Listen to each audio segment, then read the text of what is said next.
Okay, guys, I think we're going to start. Welcome to this informal meeting. I want to clarify that this is informal, but I also want to clarify that we are looking at starting an entity for managers. The Act has provisions for 7 associations. There's one currently, and we're looking at doing a managers association nationally. And we're looking at doing a trainers association for nationally as well. Today's meeting, I think we all know why we are. It's basically we're facing a bit of a crisis at the moment. I don't want to say a major crisis because it'll obviously go through. But we're also here to discuss certain issues with regards to promoters, and I see we do have a promoter here. I have no problem with you being here. Welcome, Yanni. And her husband, Tommy, who's a fighter, who's also welcome to be here. And it's also with regards to the rules and regulations being flouted, and also with regards to purse monies not being lodged, and fighters just being treated like garbage. And obviously you guys know my stance last year. I was very vocal about it. I spoke out. I felt very alone, and now I've got some really great support. I want to thank Warren for basically encouraging this as well. We have been speaking to managers from a management perspective nationally. From Quebec, we got Cesar Martin, who is an attorney who took BSA, the PM of the Eastern Cape a region, to court, and won with costs at the High Court based on the fact that this gentleman wasn't doing his job. We've got Mla Telefenge, who's well known in boxing circles, Alan Dillon from the Western Cape, who represents the Bryce Boxing Academy, and you guys here in Gauteng. We have a list of managers. We're looking at obviously branching out from a national point of view in KZN and Free State and all the other provinces. And I want to make this clear, that the entities that we're going to be starting, they are not subcommittees, guys. They are equal footing to the Promoters Association. That's why I'm saying the Act allows 7 associations. So I was listening to someone yesterday saying, isn't this going to be a subcommittee? No. Subcommittees, no, guys. It's equal footing. So I'm going to hand it over to the chair, Warren Hulley. And again, thank you guys for being here. It shows that you genuinely care about the sport and the crisis that we currently face in South Africa. Thanks, Colin. First of all, I'd like to thank everyone, say good morning to you, and welcome you all for responding to the call to arms today. I think this meeting has been a long time coming. The current crisis in South Africa at the moment within boxing is really symptomatic of all the challenges that we've been dealing with over the years. And last year, unfortunately, as Colin so rightfully pointed out, Colin was left to face the winds of adversity on his own, you know. And I think it's high time that we become responsible and hold ourselves accountable as licensees to what happens in boxing. I think that the way and the manner in which boxers have been treated with contempt and disdain is really unacceptable. We've got to the point now where we have to use this crisis to address the issues within boxing, to right the wrongs that exist within boxing. And it's up to us as licensees to take a stand and in solidarity support each other to make the initiatives and take the action that's necessary to correct the injustices of the support. So I thank you very much for your attendance, and hopefully we can stand united as we take on the issues of the day. Just to give context to why exactly we are here, we've worked out an agenda, and we've come up with points which make reference to specific issues within boxing that are highly problematic. Of course, the current situation in boxing with the legal impasse that we face, that takes center stage, because unfortunately the situation has boxing in a chokehold. There's no boxing, there's no administrative activities that can take place until this matter is dealt with. So whether it was intentional or unintentional, but this lawsuit has that impact and those ramifications on boxing for the moment. I think one of the issues which are very important, and I've been in boxing since 1996, and I've noticed, I've been very disturbed by the manner in which boxers are treated. Promoters cancel tournaments at the last minute, on the day of the event.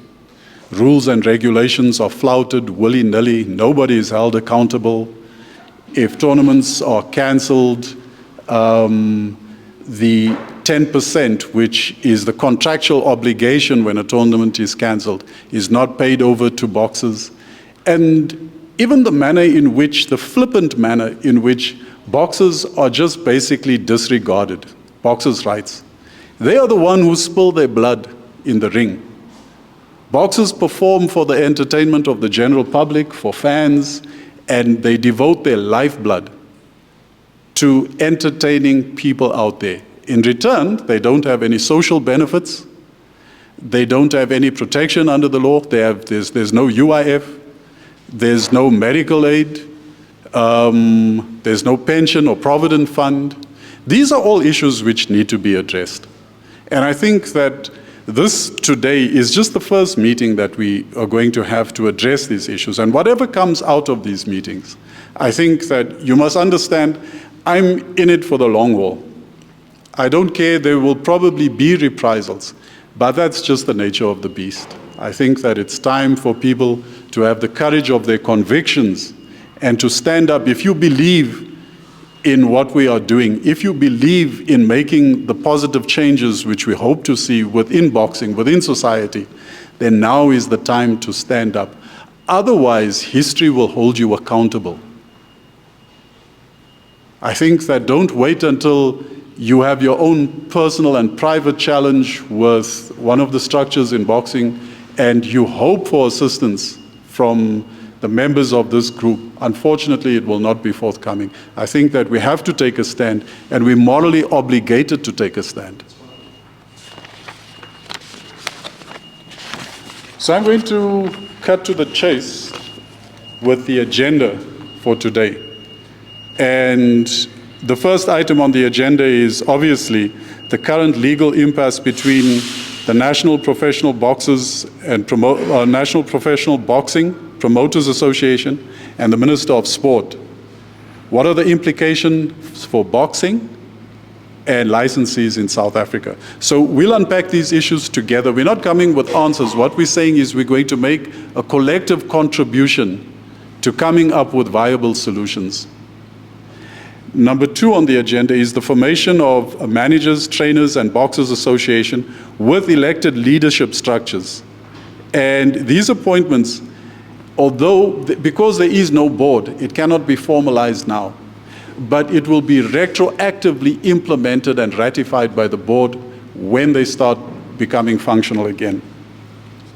Number 3 is the issue of a corporate sponsorship for all rated boxers in the form of a monthly stipend. I've proposed this. I'm currently in negotiations with potential sponsors to provide a sponsorship, a corporate sponsorship for boxing, which will give a monthly stipend of a figure of approximately 10,000 Rand to each and every rated boxer in South Africa, from the champion all the way down to the number 10. It incentivizes boxers having enough fights to break into the top 10, and also it incentivizes excellence. It incentivizes frequent activity, because it also comes with conditions. I think that we must understand that sponsors don't do things when there's no benefit for themselves, you know.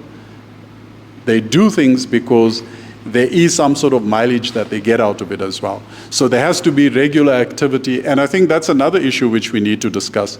There has to be regular tournaments at grassroots level.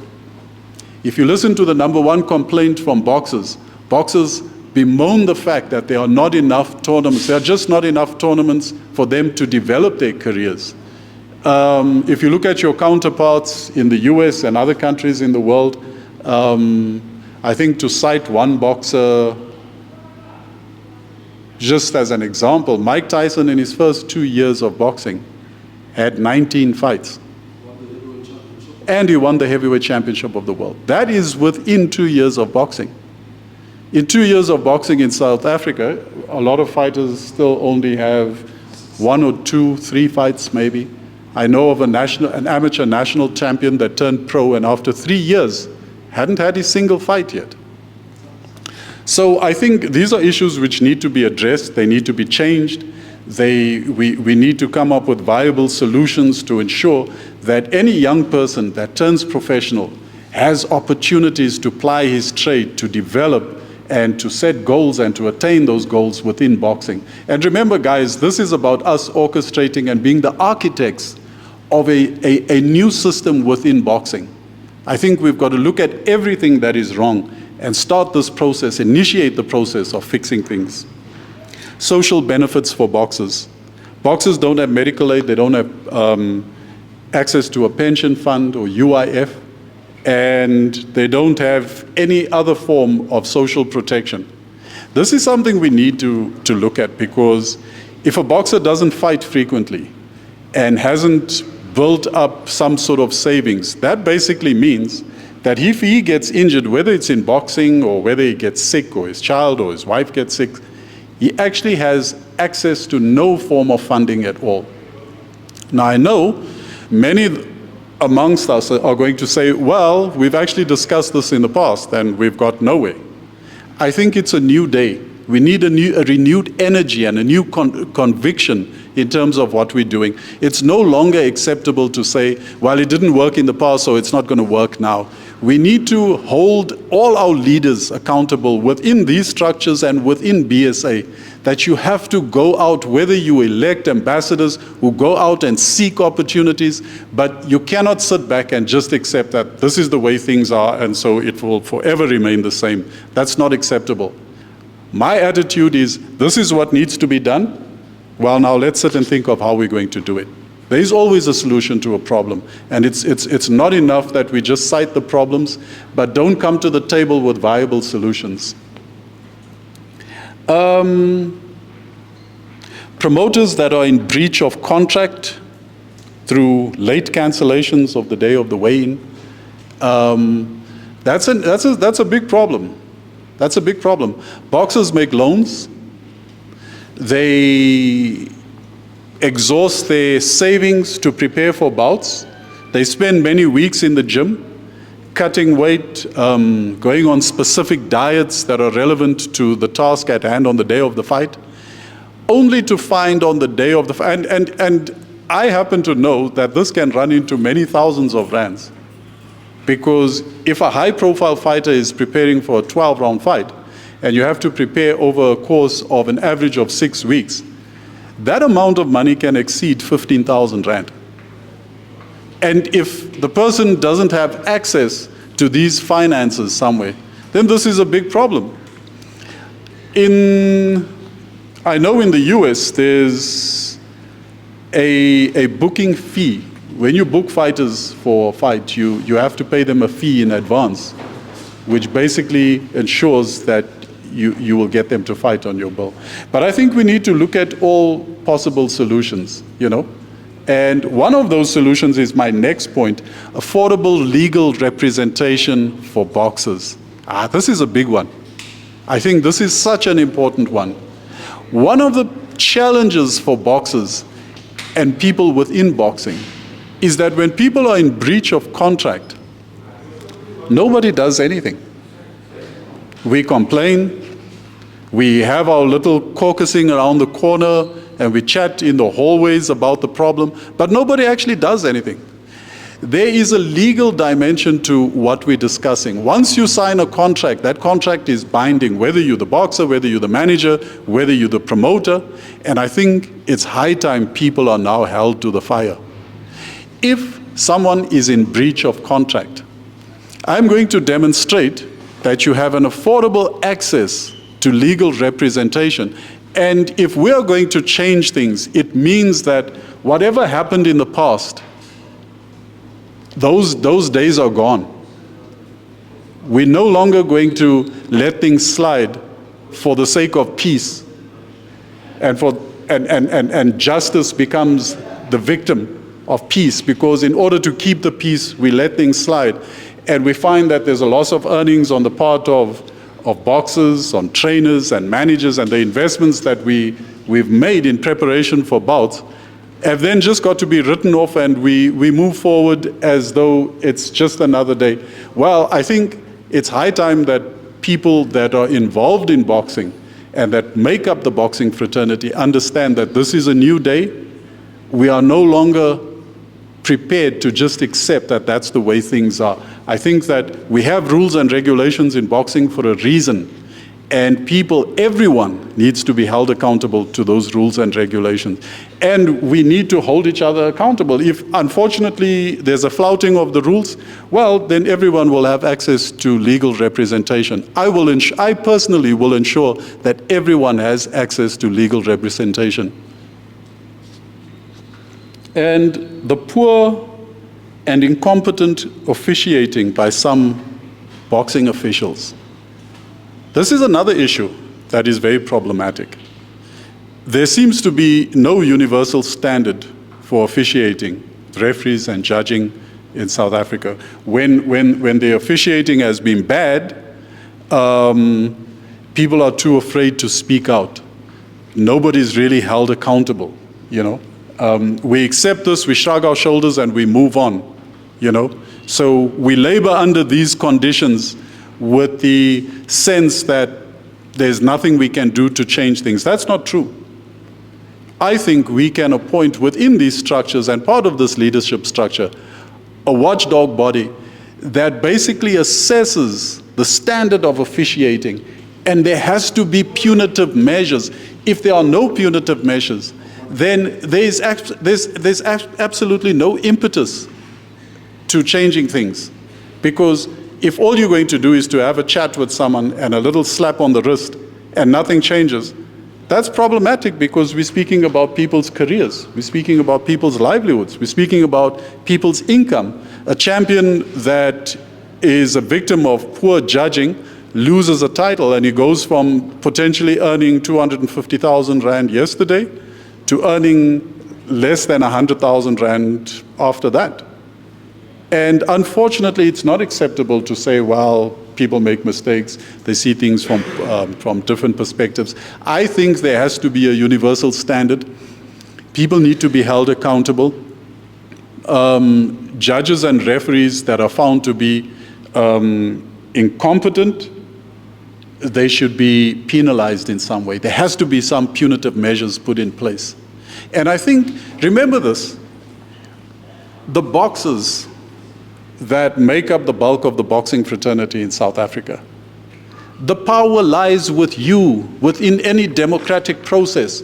By sheer numbers, you have greater power to vote whatever rules and regulations you want in place, or to make the necessary changes that are suitable for the administration and the interaction of the sport that we represent.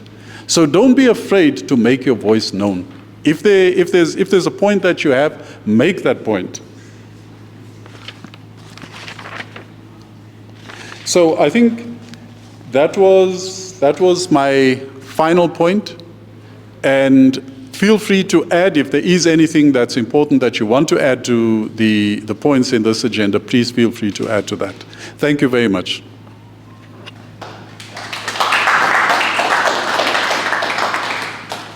We can cut to the chase. We can either start immediately, I think, with the voting, Colin. What we need with the voting process. Yes, certainly, Tommy. Can I give you the mic, Tommy, for the recording purposes? Kijk, ek het nie mic nodig, het nie volume op hierdie ouetjie nie, maar with all due respect, Colin, I heard what you said, and the reason why I'm actually here as well, to support this, I heard your interview as well, and I do agree with what you said, and the state of boxing and the way things have been run, that I do believe also, my personal opinion, that people are in positions that they are not qualified to be in. And people are being put in positions that they are not qualified to be in. You know, boxing is a hard sport. We shed our blood, we shed our sweat. This is passion, you know. We have We have ups, we have downs, we have hard moments, and the people that have been in this road, you know, I come from a boxing background. My father raised me in boxing. I boxed since the age of 5 years old. My father was a champion back in the 80s, a great champion. This is a country with a very rich heritage of boxing professionals. Back in the 80s, we had 6 of the top 10 heavyweights in the world. We had Kali Knutzer, we had Gerrie Coetzee, Mike Skitter, all of these, Jimmy Abbots, these guys, Johnny Deploy and Corey Saunders, all of these guys were legit heavy metal, and at that time the boxing organization was run right. People knew what they were doing. I do believe that. I do believe over the change of eras and stuff like that boxing has become mismanaged, because the way that we work our platforms right. I think the people that are put above us, the guys that are running the calls about the sport expanding in our country, that's a critical state. That is definitely, and I do agree with what you said, Colin, 100%. Even my wife, you know, my wife's a promoter. We talk about this, and I'm a fighter. So at the same time, we have our debates at home and stuff, but when I listened to your interview, I really, I even on Facebook, I complimented you, you know, on social media platform. We very likely, we don't, there's not a lot of moments that myself and you compliment each other because we're always competitive. But as a professional in the sport, and over the years that we come from, you know, there's a sense of respect that you have for me, and there's a sense of respect that I have for you as a coach as well. You know, even though we come from the competition, but it's this type of competition, it's people like us that can acknowledge each other, that can make the sport grow. And especially with what you said and the current state of the sport, you know, being married to my wife and knowing what I know about the current state of the sport, I think that was very crucial what you said there. I also just wanted to ask, you were mentioning about a manager's fraternity and a trainer's fraternity, a boxers, yeah. I would really, if there's a possibility, I would like to form a part of that, definitely. I think all of the boxers, as you said, Warren, we have the majority boxers in the country. There's a lot of boxers that we just don't talk, we just don't unite, and I think us as boxers, if we stand together, we can really regulate. There's a lot of support from my side towards you guys. Sorry for you guys giving me the mic and me running away with the conversation now. But all love and respect, guys. Thanks, Tommy. Thanks.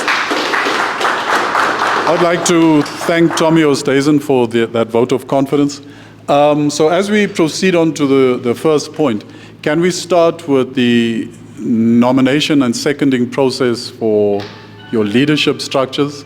And I think it's important to note that the leadership structures will be voluntary until such time as we have a board, for them to see our constitutions and for them to assist us. Because remember, BSA have to assist us with the formation of the associations. Can I also just say something? So when I'm done, sorry.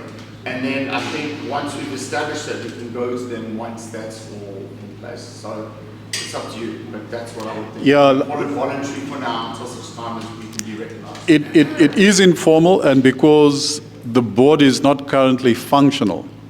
So, like as I said previously, you know, the leadership structures that are chosen now will be implemented and formalized once the board is operational again. So it doesn't really work like that. You have to have an independent. Can you speak into the mic? Sorry.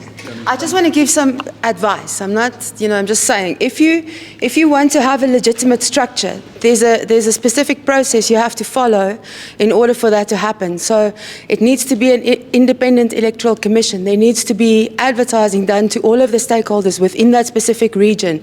It has to be on BSA's notice board in order for it to be official. There needs to be certain representation. So anything now is not really legitimate, if you know what I mean. As I pointed out, it's informal. Yeah, but it can't become formal later because it's not done in the process it's supposed to be done. You know what I mean? If you're going to be doing it correctly and you want to be acknowledged by the Act, you have to follow those processes in order for it to be legitimate. Okay. Thanks for that point, Yanni. The challenge now is essentially that we have a board that is incapable of functioning.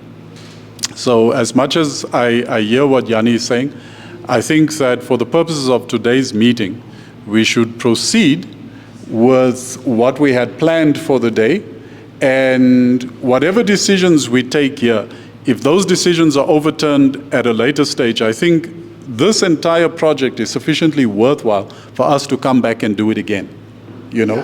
So I think if we have to go over this again, that's fine. I'm willing to make the sacrifice of another morning.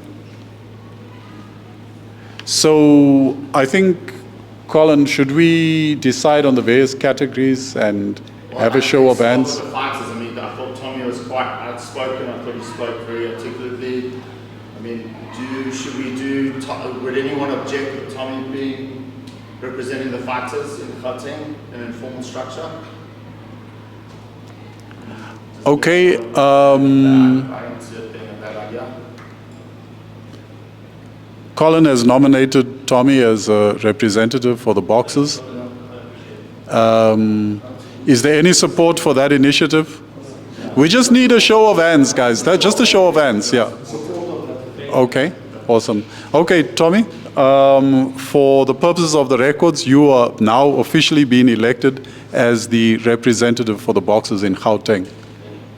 You're welcome. Voluntary structure.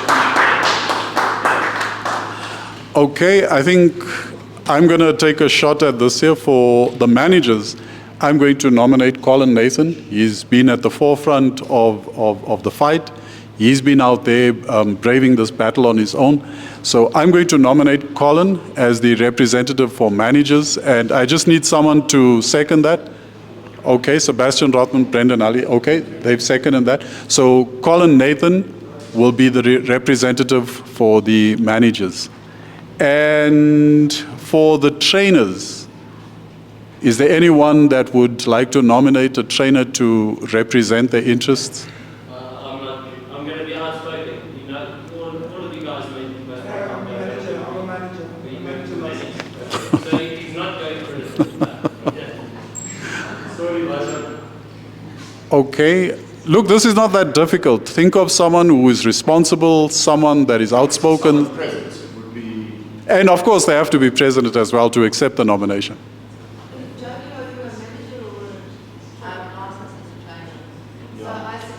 Yeah, I second Jody. Okay, I'll second Jody as well. So Jody Solomons is the representative for trainers in Gauteng. So we have Tommy Oosthuizen for the boxers, Jody Solomon for trainers, and Colin Nathan for the managers. Okay, so I think the most pressing issue currently is the legal impasse that we spoke of. And how do we deal with this issue? Now we need ideas. We are recording the entire meeting. So we'll take the minutes from the recording. How would you recommend that we go about dealing with this issue? Because remember, for as long as this court case proceeds, there is no board in place. There is no leadership structure within Boxing South Africa, to my knowledge. So boxing cannot continue as business as usual. So what we need is a few ideas from the floor to get a sense of which is the best way to proceed with things. Considering that boxing is written in legislation, is Hold on, okay, so you take the mic, sorry, Jody. I hate speaking into the mic. Okay, considering that boxing is legislation, there's an act for it. Does anybody know if in the act it is written if there is any protocol for such a case? If not, I would suggest trying to get legal advice on what to do, because there has to be some kind of recourse. If the entire Boxing South Africa is tied up in something legal, there has to be an alternative for setting up maybe like a temporary association that can make decisions with regards to sanctioning fights, licensing. It can't just stop the entire commission from working. There has to be some sort of legal ramification, especially because it's tied up in an act in legislature. There has to be some kind of protection for the functioning of the commission. So I would suggest the first port of call is to get some sort of legal advice on the actual act. Can we have a show of hands? Is there anyone present that can get a legal perspective that can? Remember, once somebody is tasked with an official duty that's delegated to them, we expect certain timelines, so if you're going to do research and consult on the matter, you should come back to this body by a particular day. Colin? So yeah, this informal structure, we had a conference call the other day, and part of our conference call we had an attorney on board, and I've spoken to two attorneys, and both are of the legal opinion that boxing cannot proceed without a board. I spoke to BSA, the acting CEO is under the impression that it can, so there's a little bit of question as to what's going on. I think we're all kind of in the dark here because now shows are starting to happen now in February and fighters are training. Jackson Chake fought abroad last week. He got a sanction letter. Sivanati Nonching is fighting in less than 2 weeks. We need a sanction clearance letter. So I think there's like a lot of question as to what's going on. Can we actually put on events? Can promoters actually put in dates, put the 10% down for the main support bouts, and can boxing proceed? And I think that's a question we're all asking. Fighters are coming to us and saying, hey, what's going on? When's the first date? And we're kind of looking at them saying, well, we don't know. Well, I think it's really a question that has to be pitched to the regulatory body. BSA, the CEO of BSA needs to come out and make a statement on what's happening in boxing. Do we continue with business as usual? I think if they are unable to put forward a statement because of the court interdict, we can then refer the matter to the minister as well. And the minister will have to give us a directive on what is possible. As Colin pointed out, he has a fight abroad in 2 weeks' time.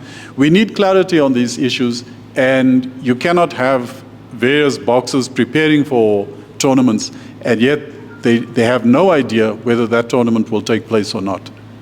So I think, Colin, will you take that up with the minister and with Boxing South Africa? Awesome. So I think Colin will find out from Boxing South Africa and from the minister where they stand, and depending on what the outcome of that inquiry is, we can then decide what steps and measures we take beyond that if we come back with a negative answer.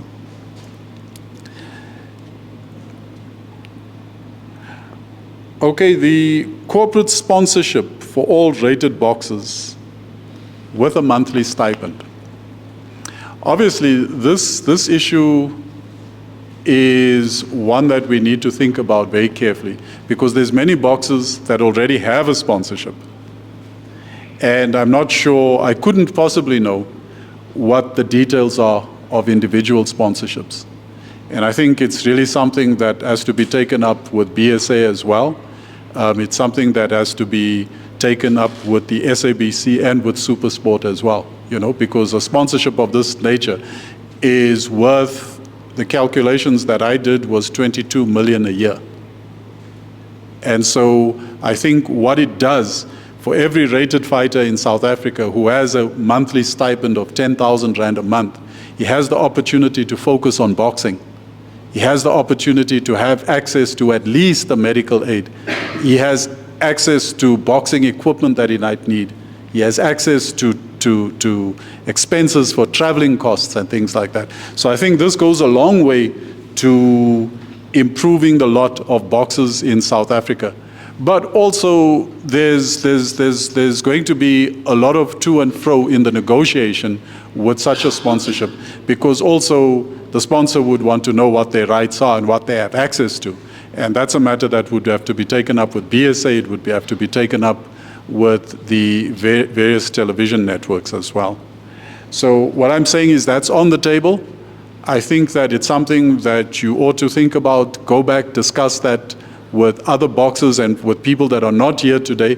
It's a very important benefit that boxers would have. I'm also very keen to discuss a similar sort of sponsorships, because it's a corporate sponsorship for trainers as well.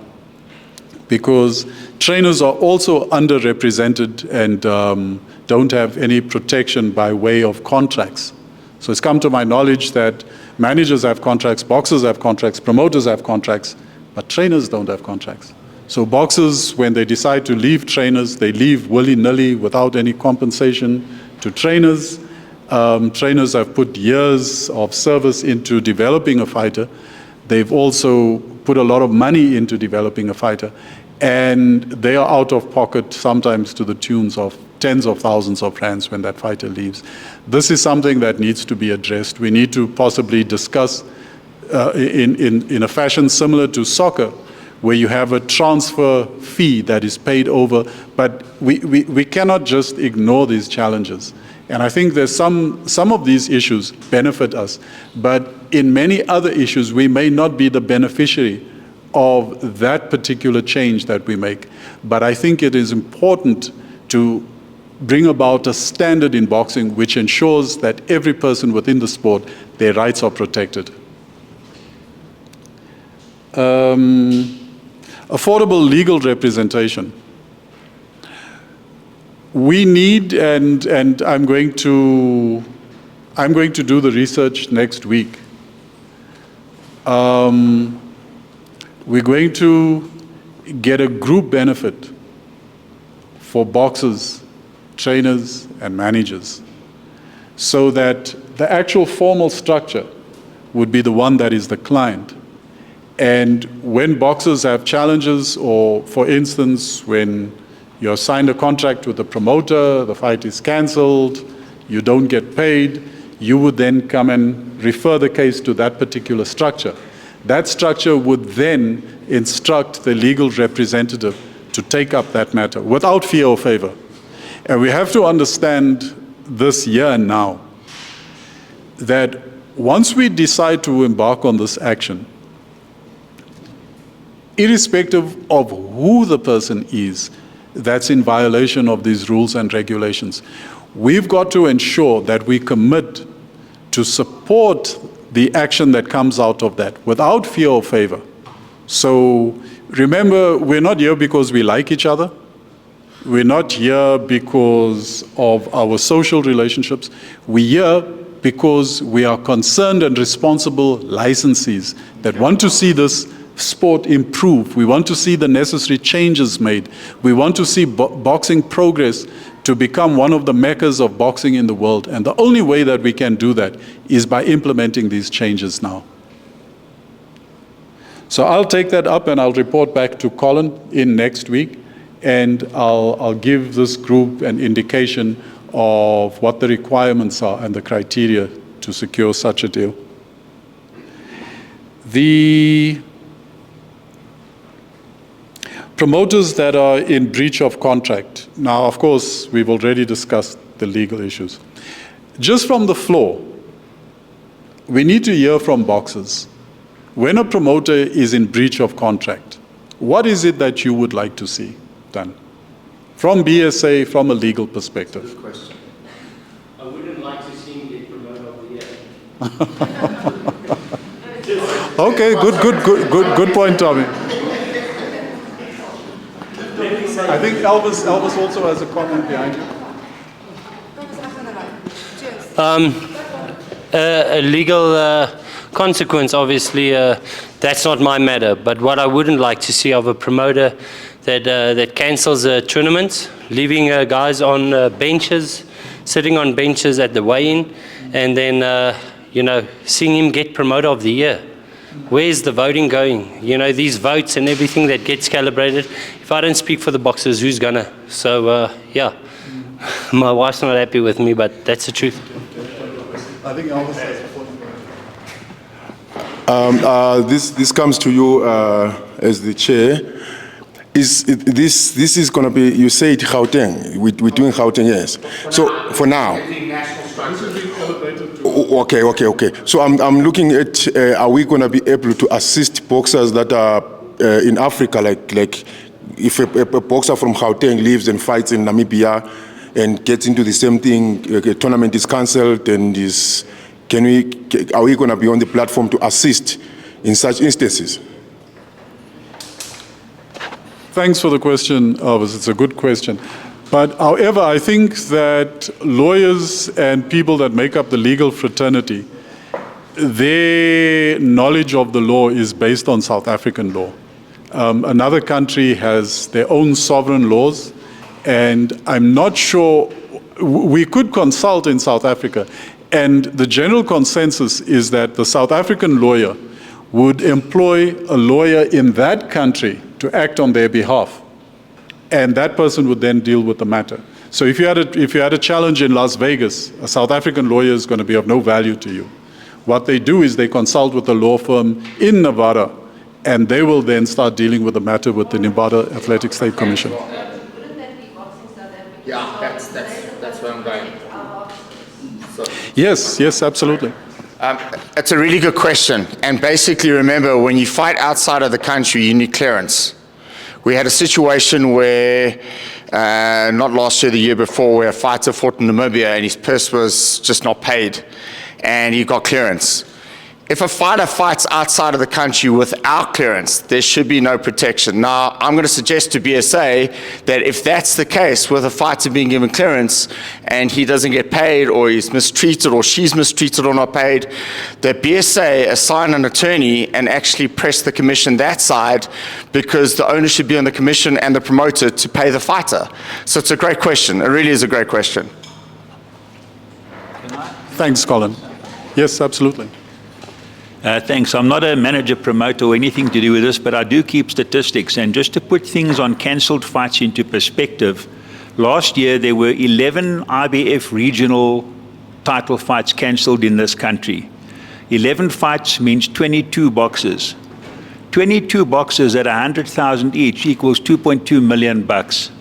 That's what boxers lost through the cancellation of only IBF title fights last year, not regional or South African or any other fights. Thanks. Thanks, Andre. Yes, are there any other takers? Anybody else? Would we have anyone else make a comment on that or input? Okay, so I think we've satisfied that point as well. And substandard. Sorry, Warren, if I can just digress very quickly. Certainly. I wanted to talk about the sponsorships that you were referring to in the last point. It's just my view, and maybe I'm out of line here, but I seriously think that Boxing South Africa needs to look at getting a particular or any marketing company to actually market the sport. And I'm not talking about a social media platform where an acting CEO takes selfies and takes pictures all the time. I'm talking about actually promoting fighters. And it's something that maybe we should press upon BSA to get a marketing department solely to market fighters. Because they're the stars, guys. You've heard me say that a million times. Just to simply market, because with marketing the fighters, they will attract sponsorships. I don't know if you all agree with me, but I think it's something Boxing South Africa seriously needs to do, because at the end of the day, fighters have to market themselves, the trainers and the managers and the promoters. Boxing South Africa should step up and also market the sport and the fighters. Awesome stuff. Thanks, Colin. Brendan. As well. Just on that point as well, is something that I believe is that we have an inflated opinion about the brand that we have and just what our brand is worth. And we as the custodians and the stakeholders in the sport, we've actually damaged the brand of boxing. That is something that we need to be able to take, especially when we start talking about corporate sponsorships and stuff like that there. What is the value that we have in BSA? What does that brand mean? Rugby South Africa, that brand is worth something. Soccer, SAFA, that brand is worth something. What is BSA? Nobody knows. Nobody honestly knows what the value of the brand is.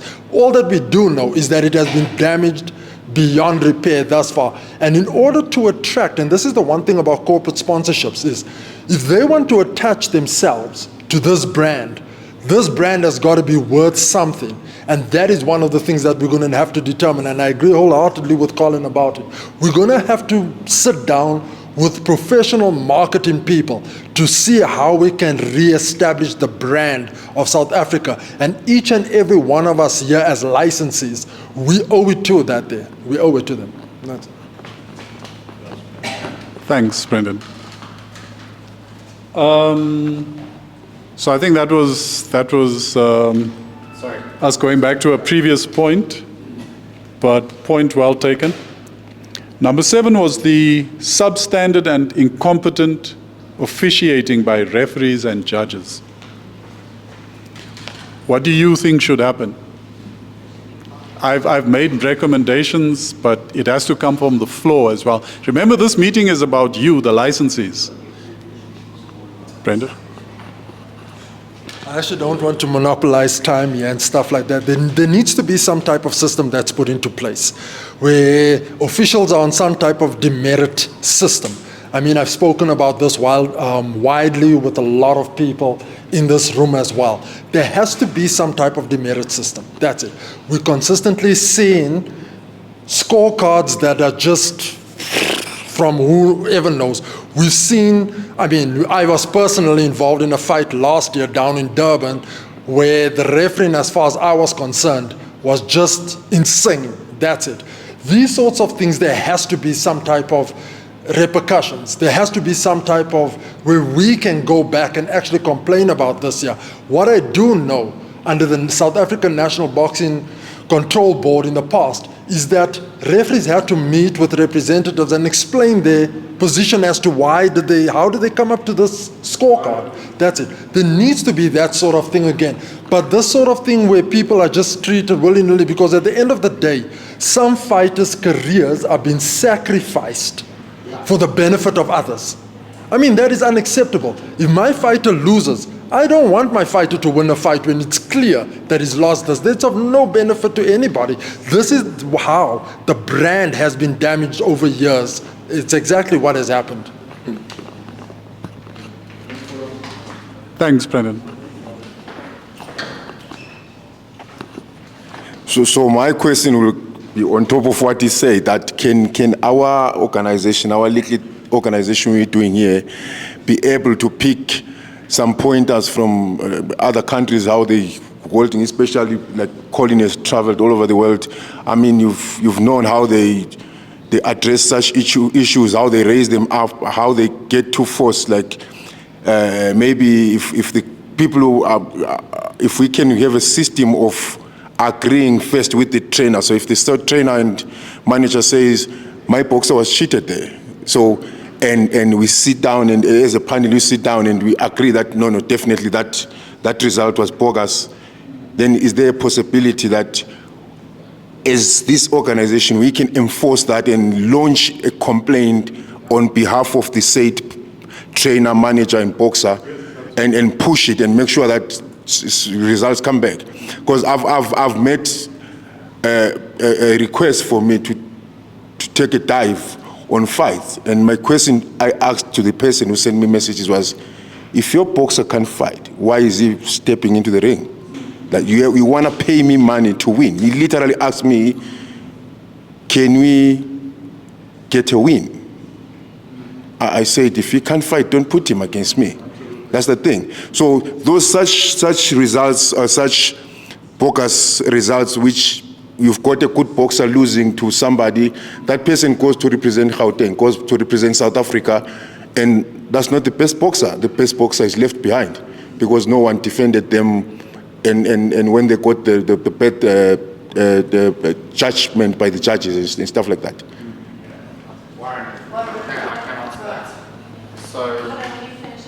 Okay.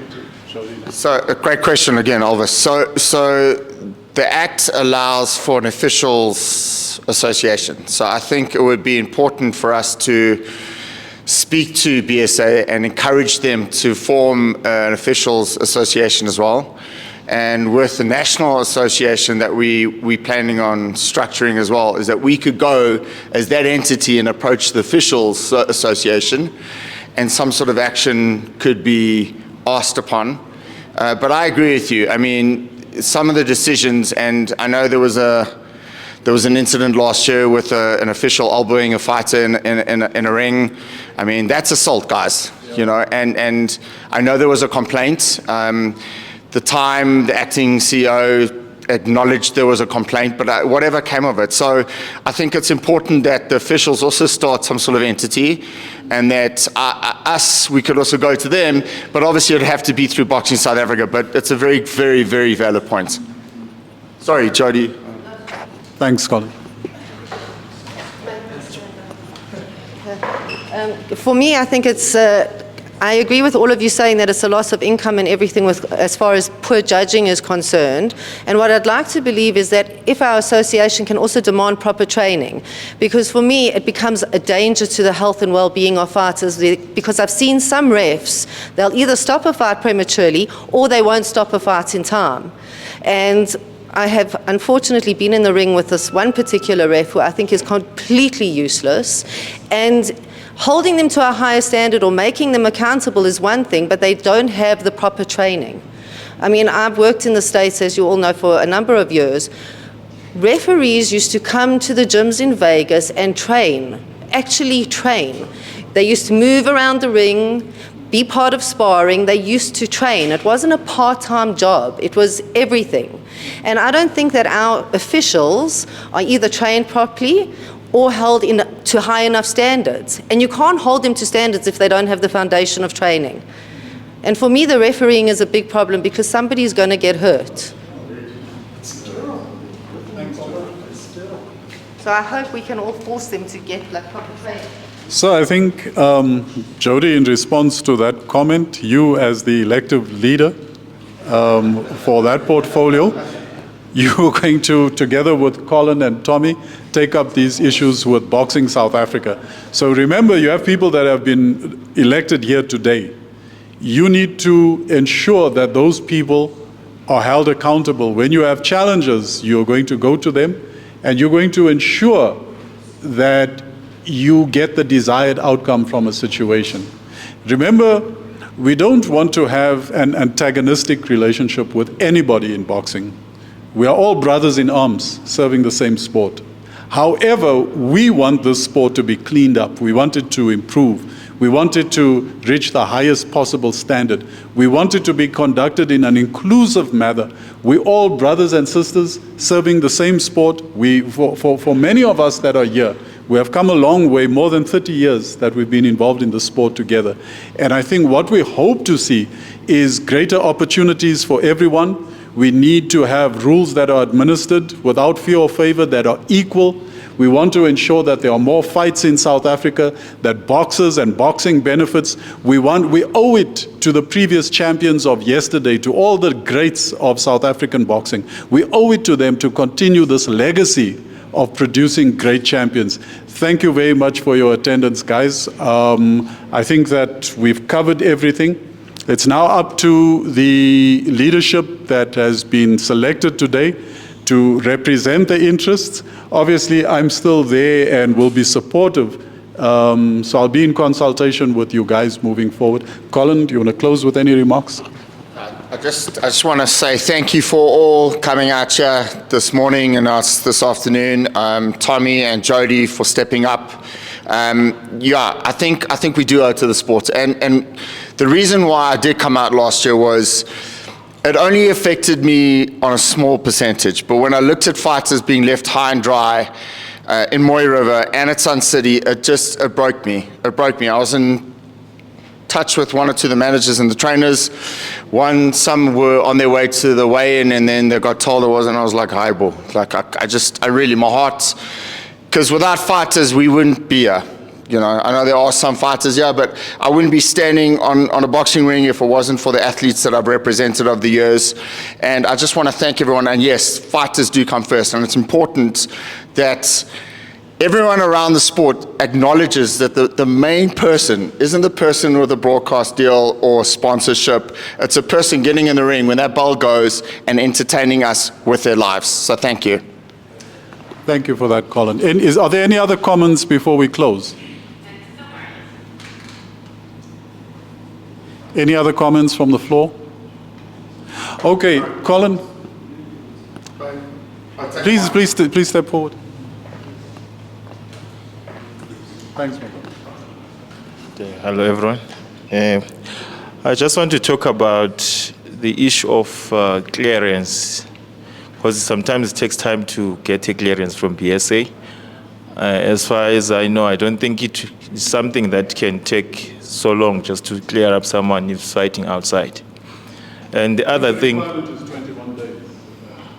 Your application goes in Application. 21 days prior to departure, correct? yeah, and the issue of traveling documents and stuff like that, I think if we can work on something, maybe we can have an agent or something that we can help if a boxer is traveling, and there's some boxers and managers who don't know anything about who could contact, especially when it comes to the traveling documents if someone is fighting overseas. Visas and... Yes. Oh, yeah, okay.